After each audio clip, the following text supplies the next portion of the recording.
This episode is supported by MonsterJoysticks.com. Level up your Raspberry Pi with our all-in-one arcade kit using genuine Sanwa arcade parts. And OneClickPrint.com for your photos on canvas, acrylic, gifts and more. Local craftsmen and global delivery.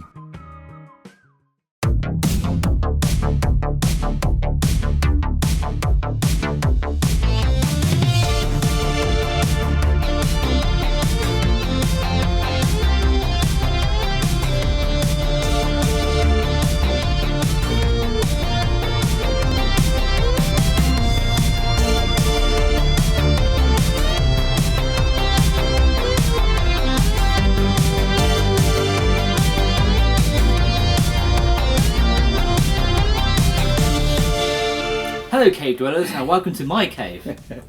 Hello, yes, welcome to the first retro road trip, a chance for me to actually get out of the cave for once and come and meet you guys, and where better to start than with Gary, friend, patron and collector of exotic computers, some of which he's going to show us today. Thanks for having us in your house, Gary. No problem at all, looking forward to sharing my stuff. And it's not all in this room, you've got several rooms worth of stuff. Yes. So, should we start in here? I think we should. Okay, let's have a look at Gary's retro collection.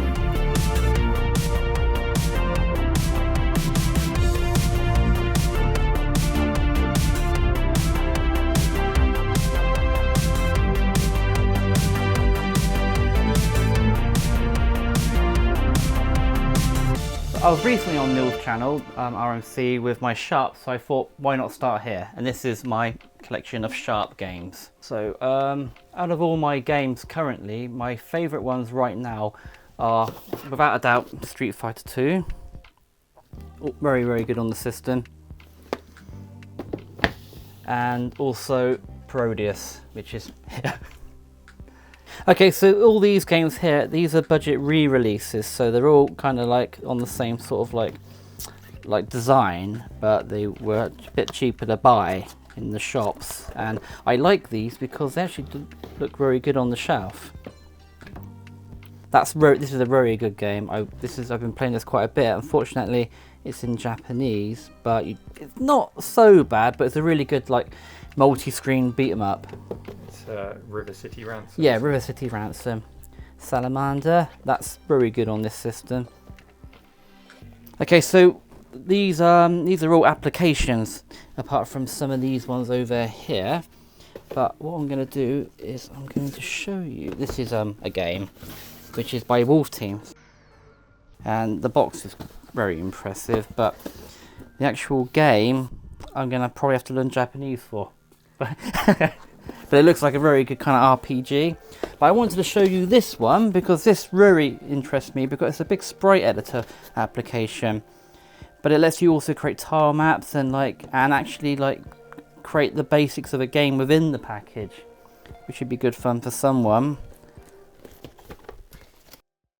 Now, the thing I really like about Gary's 68K collection is with the 68K you get both the console games and the games you would expect, like Street Fighter 2, which Gary pulled out here, but you also get a lot of the games that you would expect to find on microcomputers. So you get things like Dungeon Master, which I'm not sure if we got that on any other consoles.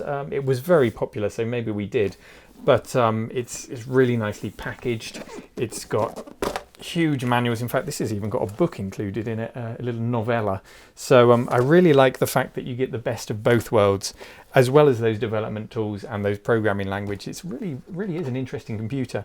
And despite the language problems, there are a lot of games that you can play with absolutely no problem. A lot of games that are in English, and a lot of games that, yeah, they're in Japanese, but you get the gist of what's going on. So it's a really interesting machine, and Gary's got an amazing collection. I don't think I'll ever see this many Sharp 68K games in one place ever again, so it's really nice to see it all. So now we come to this wall, and firstly this is my Laser Active, which is in working condition thankfully, but I only have the PC Engine pack, which is very useful. So this is a laser disc which can be used with a Mega Drive pack, which I do not have unfortunately, but if I did, it would go into this part here and you'll be able to play it. This is a Game Select by Konami, which is a bit of hardware, so you can you know, feed in different inputs and switch between them easily, which I should be utilizing soon. This corner is mainly for PC Engine. So I've got the, you know, the core graphic 2. I've got the original one there, which only has an RF out, so it's not going to really get used, this one. The Shuttle PC Engine, which is great, but unfortunately will only play the HuCast. There's no way of connecting the CD-ROM to this one.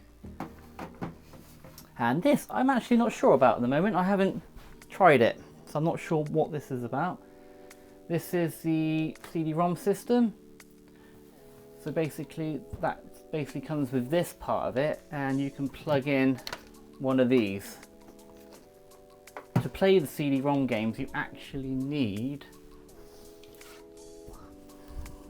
one of these casts. So different CD-ROM games are different versions, 3, 2.1, 2, and you need this plugged in to play a CD-ROM game. So these are all PC Engine games, and some more PC Engine games. So this is puzzle construction for the Sega Terra Drive, which is very interesting because, as far as I'm aware, it's the only officially released box game for the system. But we'll look at this in a bit. This is a hand scanner for the X68000, which is interesting. You don't know if anyone remembers using these on the Amiga or Atari STs, etc. But it's you had to have steady hands. And this is a cyber stick for the Sharp.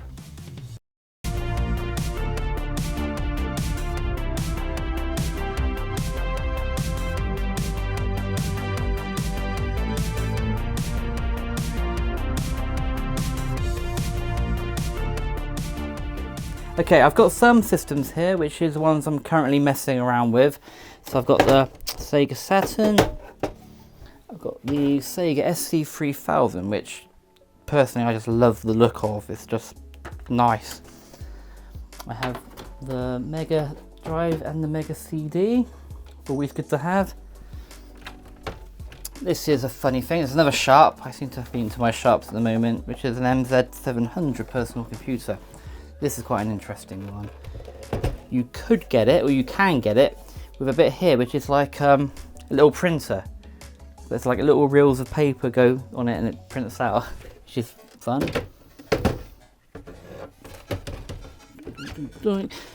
PS3, PS2 Mini, nothing interesting there. This is an Atari Falcon here, which again has been seen on RMC.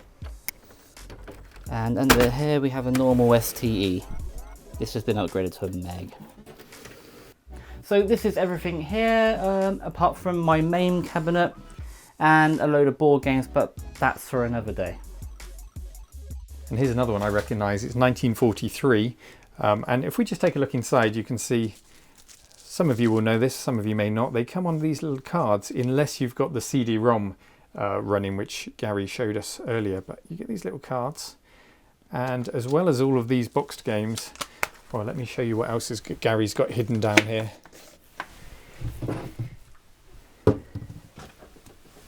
It's like a set of Pokemon cards. There's so many of them. Look at all these, every single one a game for the PC Engine, including Splatterhouse on the top there, Vigilante, Classic, so many games, Dragon Spirit, Hatris, Tetris with hats, RoboKid, there's just so many of them. 2 copies of RoboKid.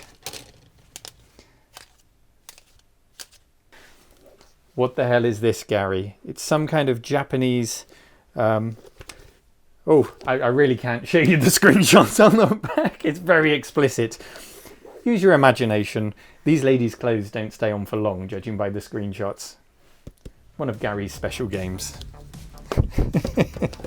Okay, let's go upstairs and see what I've got.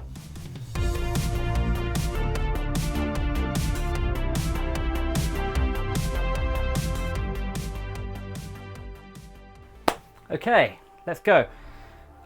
So I'm going to start on this side first. So basically, this is where I started collecting again as an adult 3 or so years ago, where I decided that I wanted to start buying Codemaster games for Spectrum again, because I always remembered them as a kid standing out and being some of my favourites that I play again and again.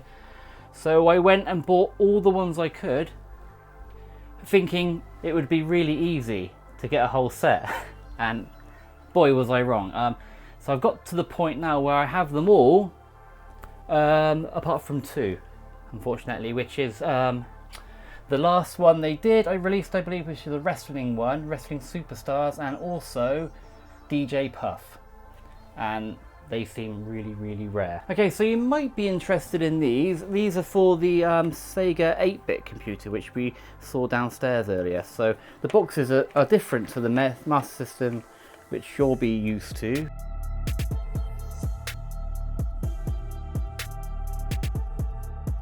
Okay, so now we come to probably my pride and joy, which is my Atari St collection of games, and this is where, you know, this is the system I had growing up as a kid, so it's probably my favourite system, which gives me the most nostalgic feels. But so this is my collection of Rainbow titles. I like these. They're all blue. They look nice on a shelf. They're uniform.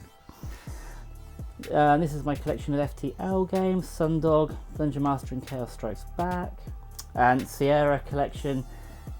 King's Quest. Love King's Quest. And here we have just some various ones, a lot of Similus, I can't pronounce it, Silmarius, something.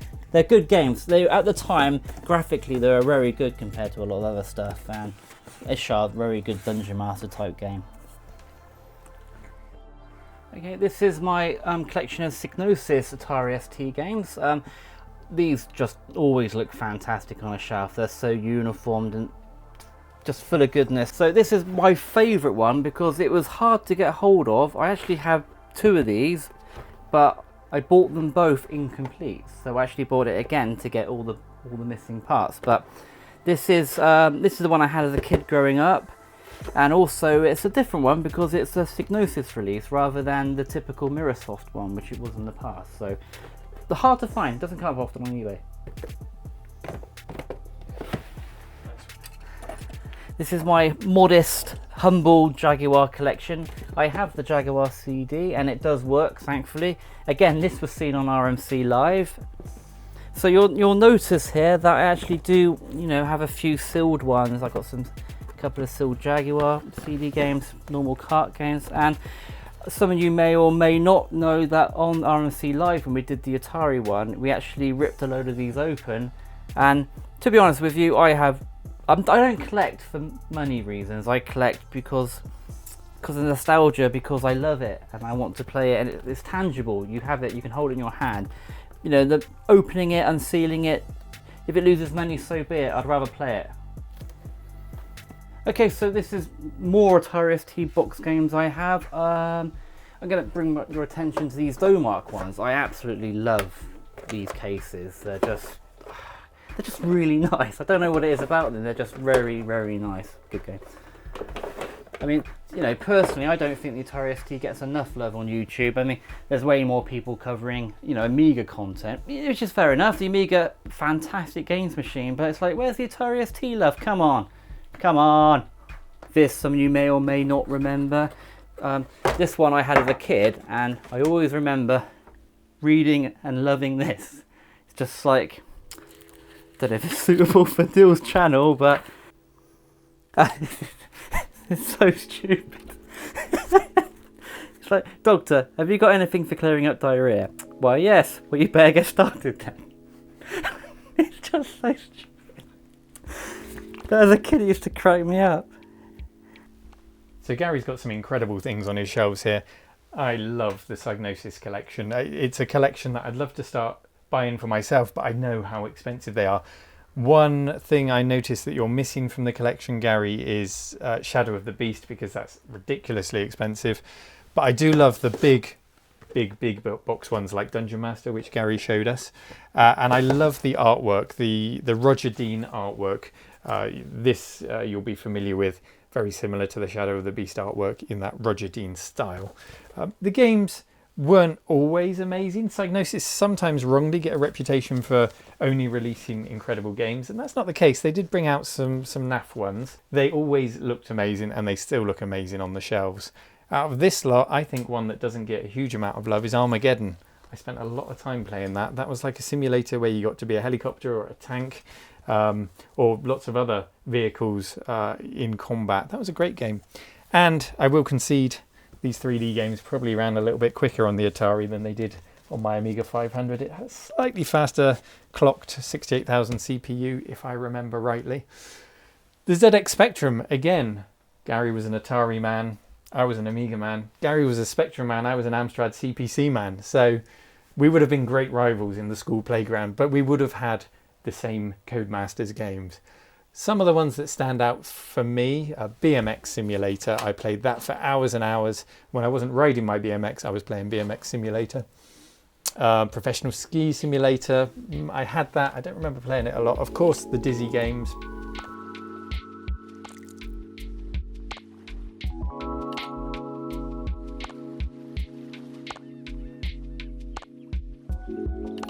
On this Grandstand 4600 Pong clone, look, the man himself, Kevin Keegan, with his perm. What a haircut. What a terrible job someone's done of photoshopping that. That perm, that's awful. And then some more big box Atari games. A lot of them very similar to what I had on my Amiga because they were released on both platforms. One that stands out for me is Hunter, which, like Turbo Esprit, was an open world game. This is considered by some to be the inspiration behind Grand Theft Auto. And I loved this game and I played it a lot, but I tell you what, if you go back and play this now, it is so slow. It seemed like a really fast, exciting action game at the time. But the guy, when he's walking, his feet never actually lift off the ground. It's like some kind of geriatric shuffling along the whole time. It's so slow, and I don't remember it being that slow. And it's a shame because it does deserve its place in history. But I wouldn't recommend you go back and play it. Just be aware of it. It was a great game at the time and I really enjoyed it. And I've just spotted up here, we've also got some Atari 800 games. And they would have been, there you go, Mastertronic published this one. They would have been side by side with the Amstrad and the Spectrum games in the shops, but I can't say that I actually remember them in the shops where I shopped at. So the Atari Xc, 800XL, 130Xe, a much rarer system, certainly in the part of the world where I was when I was buying 8-bit games, because I don't remember seeing them. But I do remember that artwork and, of course, all the Mastertronic published games. So it's interesting to see them. Okay, so over here we have some more of my systems. Okay, let's start with the Sharp. So what we have here is my Sharp Pro, as seen on RMC, again. And this was my first one I ever bought, and this is kind of what got me hooked. You'll also see here the monitor. This is the official monitor, which was, that cost quite a bit considering the shipping involved. It's not very light, it cost quite a bit of money, but it came in one piece, thankfully. And it, it looks really, the whole system looks really, really good on it. And we have the Xvi Compact here as well, which is one of the newer models, and it comes with 3 1/4 inch floppies as well, which is different. It's nice, and also like the newest SCSI. Okay, so the Sega Terra Drive is Sega's, I guess, entry into the PC market, where this is a PC and it is a Mega Drive. But unlike the Amstrad Mega PC, both parts of the computer are integrated, so they can talk to each other. On the Amstrad Mega PC, it was more isolated. So this was and is and can be used as a Mega Drive development machine, which is perfect because you don't have to, keep switching things or uploading code to a development kit. You can code on it, run it straight on the Mega Drive part from the PC part. Awesome. Something I'd like to get into at some point. Maybe, I don't know, RMC the game. Okay, so this is my latest acquisition and probably my last big purchase for a while, because I just want to start messing around and enjoying what I've got. But this is a Fujitsu FM Towns, which is, kind of like a PC, kind of like a console. Again, a bit like the Terra Drive, where the Terra Drive is a 286, which came out when 386s and 486s were about. This is a 386, where 486s were more than mainstream at the time. So again, underpowered for the time of release, sadly, but this plays very good. Very mean game of, like, say, Street Fighter, Chase HQ, Splatterhouse. Everything looks fantastic on it, and the monitor is so crisp, it's delicious. Yeah, so there are versions of Windows 95 and 3.1 for this, and DOS of course, so you can play the 386 games on it. I mean, you can get Wolfenstein running on it. It's not that fast, but in a smaller window it runs great. But the main thing about this machine for me, and for most people I would have thought, is the bespoke games for the system. Doesn't seem to want to work anymore. It was working okay on a certain monitor and using a certain cable, but now it doesn't like anything, unfortunately. And the only thing that happens is this. That noise, constantly destroying your soul. We will get it fixed, and I will bring it to the cave, and we will see this running, because it's really good. Now, the thing about these Japanese machines that makes me laugh is on the FM Towns here, we've got about a half-size spacebar, and they've fit in some extra keys with Japanese text there. And then if we move over to the Sharp 68K, again, it's slightly smaller again. They've squeezed some more keys in there, and the spacebar's got smaller. But check this out on the Terra Drive. It's the smallest spacebar you've ever seen. I tried typing on it, and I keep missing it. But obviously, it was acceptable for Japanese fingers. So there you go. Tiny, tiny spacebar on the Terra Drive.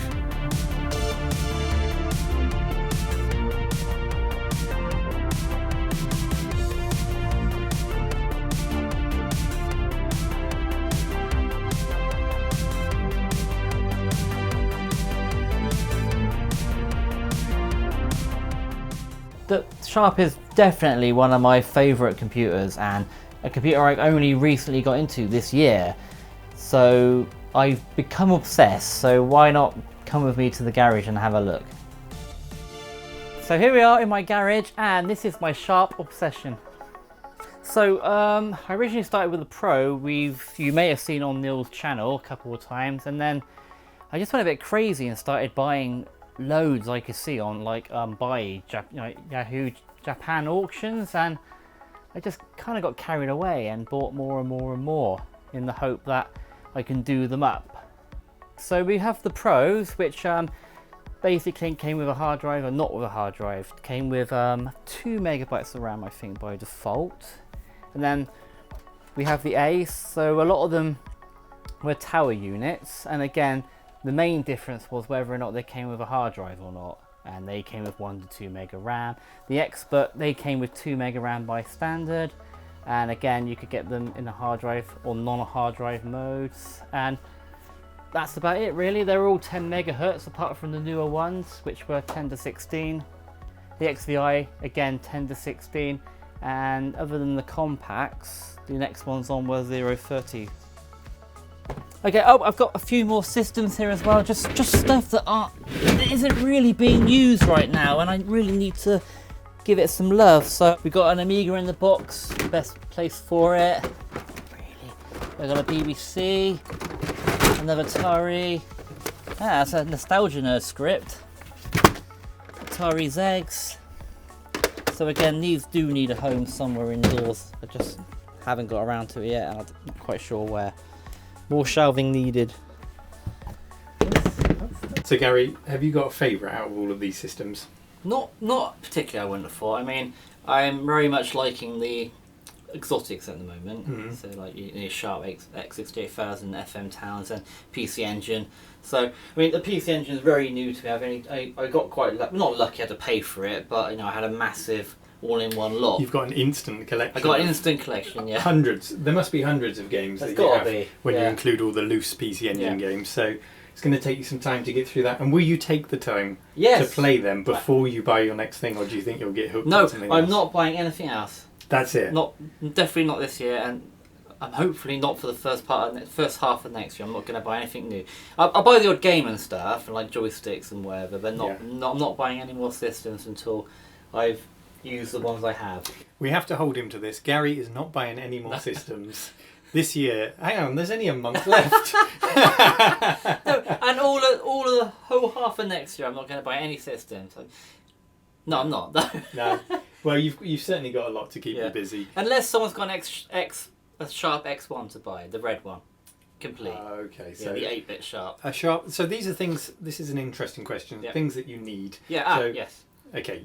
Nobody needs a Sharp X1. I don't need the Sharp. But you would like a Sharp X1. Yeah, the for your red one, collection. complete red one. And remind us to complete your Codemasters collection. To complete my in case anyone out there might be able to help you. Willing to pay, but I need for the Spectrum, importance of the Spectrum. Codemasters is DJ Puff and Wrestling Superstars.